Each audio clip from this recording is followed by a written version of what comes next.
We'll watch this too. I think we do those three stuff I wanted to get to today for sure. Have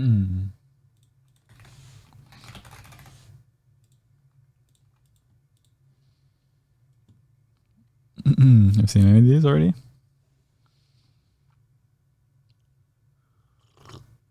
I gotta wake up, man. I had like a couple glasses of wine with my dinner and I'm tired. So I got this cup of coffee. So I can make it through this drum. This is the joke that unalived in anime. Kokoro Connect is a Japanese light novel series written by Anda Sananatsu, and in 2012 it received an anime adaptation. This anime was generally well received by critics and fans, and fairly popular too. That being the case, how many copies of its Blu-ray do you think it would have sold? Now, keep in mind that many anime aren't exactly known for selling tons of Blu-rays. Yeah, I've never bought a Blu-ray ever. Instead, the typical tactic seems to be that you make these things very expensive and cast a smaller net. Even so, given that this was one of the more popular anime series in 2012, I would expect it to safely crack 10,000 sales for the year. Just based off my gut, I feel like that's a safe bet. But it didn't. No, not even close.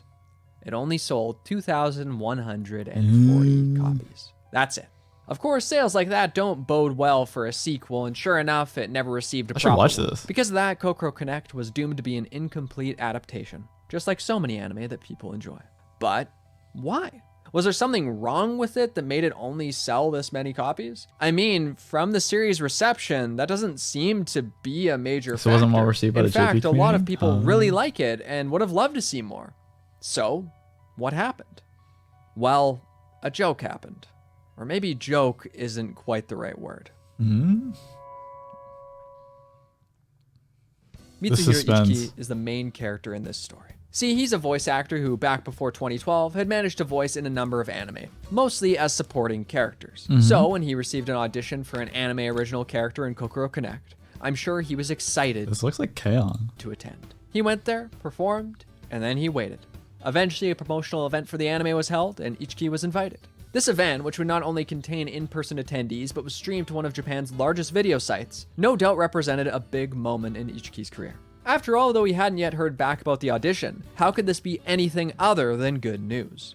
In fact, all signs pointed to his anime original character being announced here, along with him acting that character. Gets his own original character? That's the only thing that would make sense. Except that the anime's producer, Takahiro Yamanaka, had a different plan. Because this character Ichiki had auditioned for, they didn't exist. They had never existed. So as Ichiki walked out on stage, a video began to play. An embarrassing video from his audition, which hadn't even been an audition. No, the other actors were certainly actors, but they weren't looking for this part. They were specifically there to fool Ichiki, to make him believe that this was real. And as the audition went on, they asked him to say his lines in purposely silly ways, yell loudly, that sort of thing. And Ichiki had to hear this play out in front of the crowd. The fact that he wouldn't be voice acting in the anime was revealed right then and there. But it was even worse than that. Because this was all fake, he had never been considered for the part at all. He had been the butt of a bad joke, but again, I think joke might be the wrong word here. From here, Ichiki was offered a different role, that of the anime's public relations head, who would help drum up excitement for the anime's release. So, what? Are they insane? They're going from their voice actor, who they didn't even cast for a real role, to drum. Huh? Oh, not only had these people purposefully embarrassed him, not only had they made a mockery of his passion and voice acting work, they now wanted him to promote the series. However, this wasn't even a normal type of promotion. No, Ichiki had specific missions assigned to him, such as reaching a certain amount of followers on the official Twitter account. If he failed, well, then he would face a punishment game of sorts, like being electrocuted on video. Yet Ichiki accepted this job. Why? It's honestly hard for me to imagine why. Maybe he was worried that he would come out of this looking worse if he didn't. Maybe he thought— I think he's worried if he turned it down and he was jobless for like a whole season of anime, he would be like unhireable the next season. This job was— It's like, I don't know why in Japan, like work experience and getting fired or losing a role or something is so like important. If you get fired from like one job in Japan, you're like unhireable for like ever.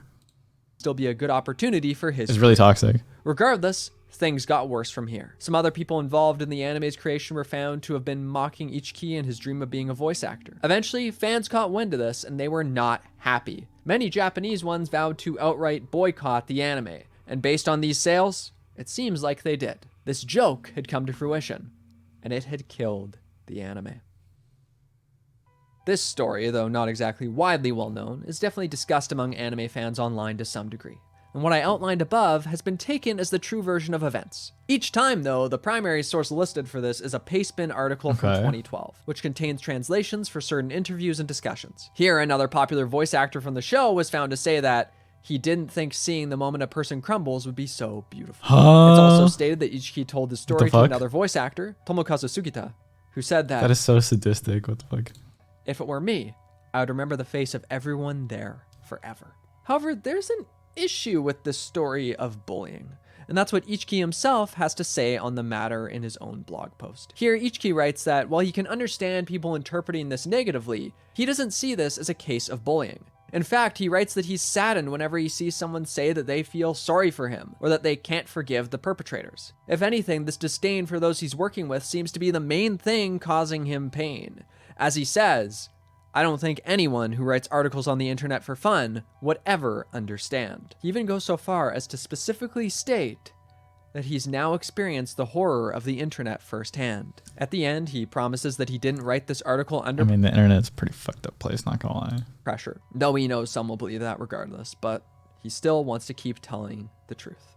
Well, okay then, so Ichiki doesn't see himself as the victim here. That's good. But the way I, and I'm sure many of you, react to this blog post will reveal just how moronic this publicity stunt really is. Because now, how the heck am I supposed to know what's true? After all, as much as I want to believe these words regarding the situation, he now has a job to protect, along with his future prospects of employment in this industry. It's simply impossible to know the truth here. Beyond that, it's similarly impossible to not look at what happened to him and find it upsetting.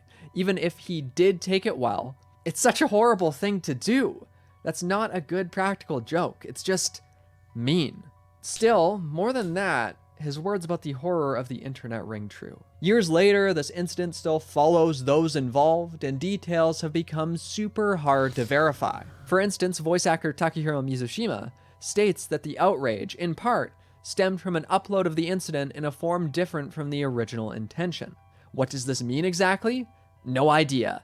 I don't know which video was uploaded. I can't even watch the original live stream anymore. It's gone. Meanwhile, that Pastebin article, as helpful as it is, doesn't provide sources for most of its information. As far as I'm concerned, this event has taken on a life of its own, with correct information and misinformation mixed together until it's impossible to tell one from the other. I mean, the TV tropes page for Ichiki even states that he missed a chance to compete in a major esports event because he instead went to audition for this fake role in Kokoro Connect. Is there any proof given for this statement? No, it's just there, whether it's true or not. Plus, the reaction to this type of thing, it has real-world repercussions. Like another voice actress was harassed for no other reason than an unproven connection to producer Yamanaka. Obviously, none of this is crazy, yo. To say that the original incident, the original live stream and public humiliation is fake. But the specifics of it, many of those have been lost to time. Meanwhile, the popular claim that this incident is to blame for the show's lack of a second season, it might be true, but I'm not quite so sure, considering that 3 series that are now more popular than it had similarly low sales, and as far as I know, they didn't have some controversy surrounding them. I mean, I have no doubt that this incident didn't help, but again, I can't help but feel that this is a moment where it's near impossible to tell what really happened, and there are a lot of assumptions going on. One thing I do know is that in the Kokoro Connect OVAs, Ichiki did voice a minor character, and he has moved past this incident. That being the case, there are really only 2 main takeaways I can get from this story. Public pranks like this are absolutely moronic, especially when they're part of a company's PR campaign. Just an absolutely brain-dead decision there that put everyone, including Ichiki, at an increased risk of future harassment and in an unnecessarily difficult position. Second, don't necessarily take this internet stuff at face value. After all, when I read the story for the first time, I was ready to make this video and come out swinging. There's so many fucking fake controversies and just misinformation all over the internet. It's so hard to believe like anything on there. disgusting this behavior is and all that. But upon digging just a little more, it became clear that, in its own way, that would only be contributing to the thing Ishiki says caused him the most issues. The horror of the internet. The way people treat these problems like they have all the info at their disposal, even though they haven't talked to any of these people, even though they haven't been directly involved. Sometimes you got to take a step back from this stuff before making assumptions. Otherwise, you might be led to a string of information that's impossible to confirm or deny, harassment, and who knows what other terrible things. I'm sure this whole What's event up, guys? It's Indeed. I'm sure this whole event would have been so fucking stressful for them. This is why, you know, I'm only going to judge people by my own personal experiences with them. Not any of this fucking Kokoro Connect. internet forum bullshit that you hear about 10 years later. I feel sorry for the writer that even Kokoro Connect in the first place. Imagine your pride and tears being attached to the dumbest PR stunt of all time. Yeah, true. The joke literally had a nightmare for any introvert.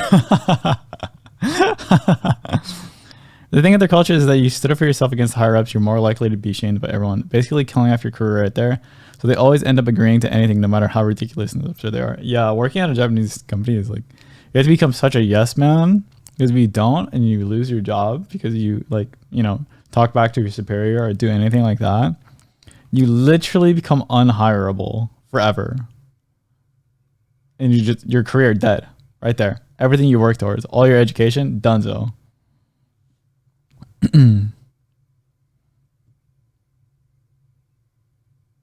The horror of the internet, I'd say the horror of Japan. He had to suck it up and act like it was nothing because being emotionally hurt offended is bad. Yeah, true.